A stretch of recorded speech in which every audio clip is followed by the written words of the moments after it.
something so simple as blowing a bubble needs a certain dimension of attention. I paid attention to this piece of life.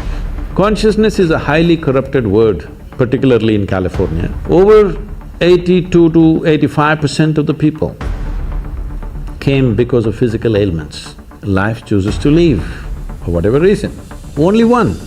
Nobody bothers what is the remaining 200 and odd things that he's spoken. Right now, are you alive? Yes. How do you know you're alive? What you know by comparison is good enough for survival, but not good enough for knowing the nature of what it is. Right now you have a headache. If God appeared, what would you ask? Headache must go? That looks like the biggest thing, isn't it? Even if your little finger is hurting right now, this little finger will become the center of the universe. There are more people on this planet who are healthy and miserable than unhealthy and miserable. The way yoga is happening generally, not everybody, generally the way it's happening, it's a bit scary to me. There's one thing I'm proud of in my life is today there are millions of people, men and women. In the morning if they close their eyes, tears of ecstasy are flowing. I think this is fantastic.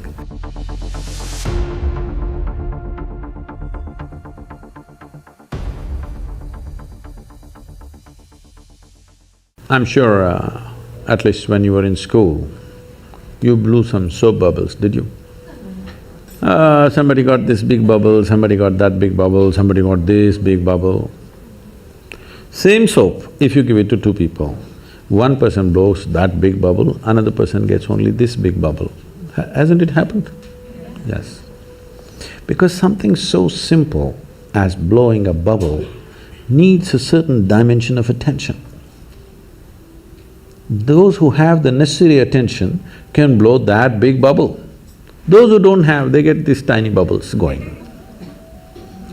Something's that simple, same soap.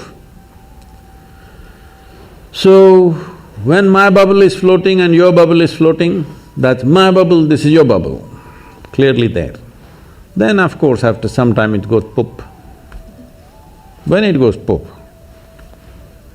there is no such thing as my air and your air. But when it was encased in the bubble, 100% my bubble and your bubble. Yeah. Just like that, this bubble and that bubble.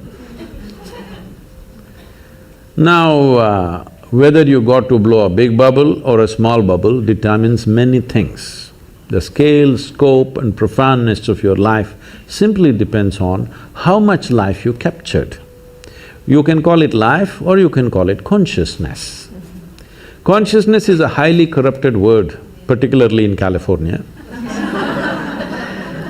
because people are using that for just about everything. But they will continue to use that word because I'm trying to reclaim it. We can call it life also because the only reason… Right now, are you alive? Yes. How do you know you're alive? Now stop your breath for a minute, are you still alive? So, how do you know you're alive? You're conscious, isn't it? Suppose you became unconscious, would you know you're alive? No. So the only reason that you know you're alive and you're alive is because you're conscious. So what you call as consciousness or what you call as life are not two separate things. So, I did not know about physics talking about consciousness. I knew Einstein said something vaguely because I'm… as you see, I'm unschooled. So I did not go as far as Einstein to study physics, but I paid attention to this piece of life. I paid attention in such a way, as I paid more and more attention, I realized that the problem is in the nature of our faculties. See, right now, if I show you my hand, if you see this part of my hand, you cannot see this part of my hand, isn't it so? If you're hearing sound, you cannot sense the silence. If you're in silence, you cannot feel the sound. If you're in light, you cannot feel the darkness. If you're in darkness, you cannot feel the light. The human faculty of sense perception, of seeing, hearing, smelling, tasting and touching, this is how you know life. All these things are always happening in comparison with something else. Comparison means, what you know by comparison is good enough for survival, but not good enough for knowing the nature of what it is. This is the problem that modern science is struggling with and will continue to struggle with, unless… I'm very glad to hear that early 20th century they said consciousness is the basis, but still we are in early 21st century, but still we have not moved towards consciousness, we are still studying physical things forever. People are studying the brain. I was with that European project called Blue Brain and they're building a huge massive computer brain, which is like about 3 times this hall, full of computers, and they had built some 18% of the human brain. I said, see, I got all packed here, you guys… Yeah, such a big thing, no, we're studying, that is fine. You are very excited about the intelligence and the million functions that are happening in your brain. But even the brain was created from within, from the bread that you eat, isn't it so? Hello? Even the brain. Why are you not interested in that which creates the body and the brain? Definitely it's more intelligent than the brain, isn't it? So, if you want to put a label on that, we can call it consciousness. I generally just call it life. Or if you want to call it God, you can call it. You want to call it the creator, you can call it. So, when it comes to body and mind, there is you and me. When it comes to life, there is no you and me. This is a living space. We just captured a little bit. So this is going on. If we lose this ability to hold it, even if everything, all the organs in your body are functioning, still you will not live, isn't it? People do die of old age even if they don't have any disease or ailment, because life chooses to leave for whatever reason. So, what you're referring to as consciousness is definitely the basis of all physical existence. Well, modern physicists have gone on to say that over 99.999 whatever number of nines in an atom is empty. It's empty space. Only a minuscule is physical. This is the same proportion approximately even in the cosmos, that over 99% plus is empty, only physical manifestation is very small. If you look up in the sky in the night, because your visual apparatus are in a certain way, which are very deceptive, it makes you think, oh my God, millions of stars. But actually, the largest thing out there is empty space, isn't it? Most people will never see that because our visual apparatus are tuned to see physical matter. You can only see that which stops light. Please look at this carefully. You can see my hand right now only because it stops light, isn't it? If my hand allowed light to pass through, you wouldn't see.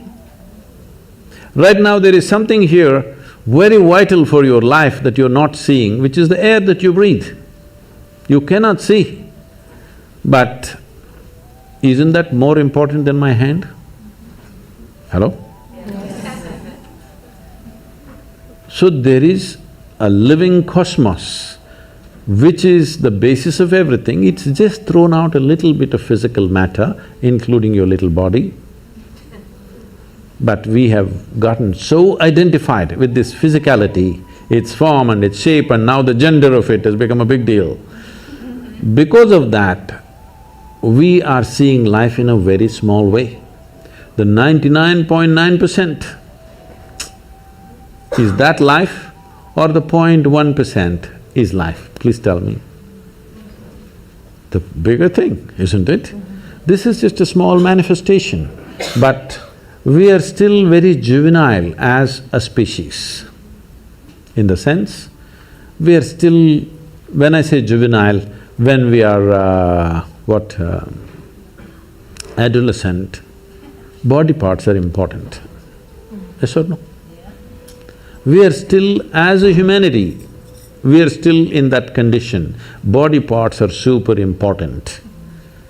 This is why spiritual process is important. When I say spiritual, once again, this is another most corrupted word on the planet. If I say spiritual, people are thinking looking up, looking down, looking at heaven, whatever, no. Spiritual means your experience of life has transcended the limitations of physiological and psychological process, that without experience, with inference, they are saying that we acknowledge their intelligence, but after 1 century, we are still not there as a race, as a human species.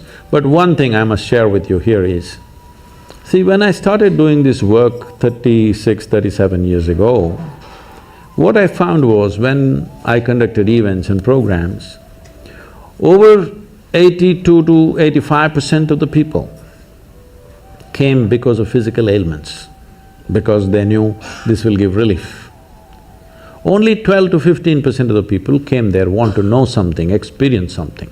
But today, over 87, 88% of the people come because they want to know something, experience something. Only 10 to 12% of the people come for ailments, which is a phenomenal shift in the human society.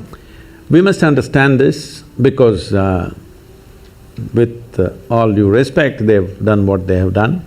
But the way yoga is happening generally, not everybody, generally the way it's happening, it's a bit scary to me. Because when you make a very profound process into just an exercise mechanism or just a breathing exercise, you want to exercise your body, exercise your breathing, exercise everything, that's not the way it works. Even the physical dimension of yoga. See, of over 200 sutras that Patanjali gave, only one sutra talks about the physicality of yoga. Thiram Sukham Asana. This means a posture which is comfortable and stable is your asana. To get to this, people do many twists and turns, that's okay. But only one. Nobody bothers what is the remaining 200 and odd things that he's spoken. So the physical aspect has come to the West and that's become big, it's good, it creates health, well-being. But I want you to understand, there are more people on this planet who are healthy and miserable than unhealthy and miserable. Those who have ill health, at least they have a good reason, they have a good excuse. Healthy and miserable, you have no reason, no excuse to fall back on. So, it is important that you understand yogic practices are not practices, they are live forms, that it is made into a seed form and given to you, you're supposed to hold it that way so that the seed sprouts and grows and becomes something phenomenal within you. It just takes away your backache, your headache, your something else.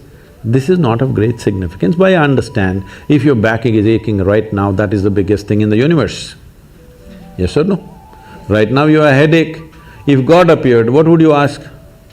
Headache must go? That looks like the biggest thing, isn't it? So I understand, when body is in trouble, keeping the body well is important because even if your little finger is hurting right now, this little finger will become the center of the universe. Yes or no? When it is fine, you can just ignore this body and simply sit here and talk about other things. So, keeping the body well is important for that reason, so that you can keep it aside. If it's very well and no issue, you can just keep it aside and look at other dimensions of life. If this is trouble, our entire focus will remain on this, isn't it?